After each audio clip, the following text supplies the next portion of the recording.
What's up, softball players? Dan Blewett here, and I want to go over just Crowhop basics and things to think about when you're fielding a ground ball. So number one, say I'm out here playing shortstop, my hips are towards the plate, right?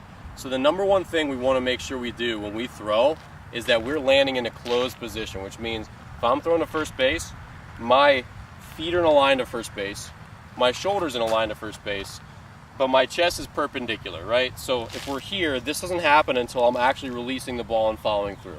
So we want to make sure when this stride foot hits that I'm pretty much pointing my target, whether I'm here, with my shoulders, and I'm close to my target like this, okay? So to get there, we've got to get from the way I fielded the ground ball to here by the time we're ready to release it, accelerate it, and let it go, okay? So Crowhop footwork is relatively simple. Number one, we want to be moving through the ball at all times. But before we get there, here's what's going to happen. So I have a ground ball coming towards me, and as I charge it, I'm going to start to break down. Too many kids run up, they plant both feet, they feel the ball, then they get going again. The Crowhop footwork is very simple. As I come forward and go through the ball, if I'm going to break down and funnel it, which means field in my center, my right foot's going to come forward first. My left foot's going to start to come forward at an angle towards first base. My glove's going to come down, and now as this ball enters my mitt, my feet are already starting to make their angle towards first. And then from there, it's right towards left, and then left towards my target. So if you're teaching this, I drew a little T here towards first base.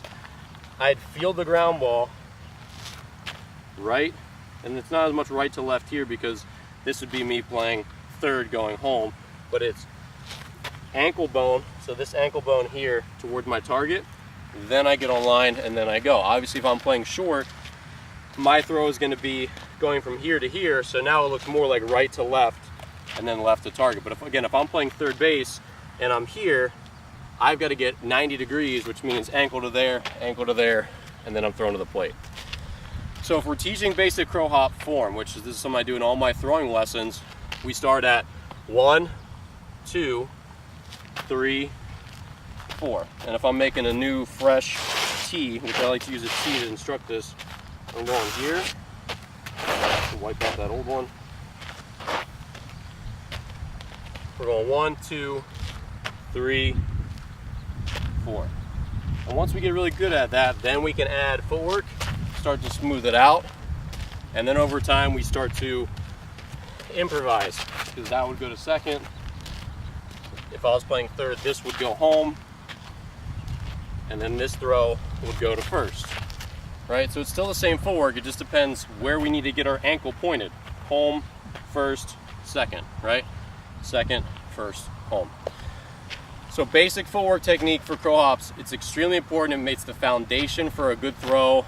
And just again, it's much more than just run up, I see where the ball is going to go, I stop, I field, then I start again. We want to eventually, once we've learned the basics, again, 1, 2, 3, 4, we want to put all that together in a smooth, fluid motion.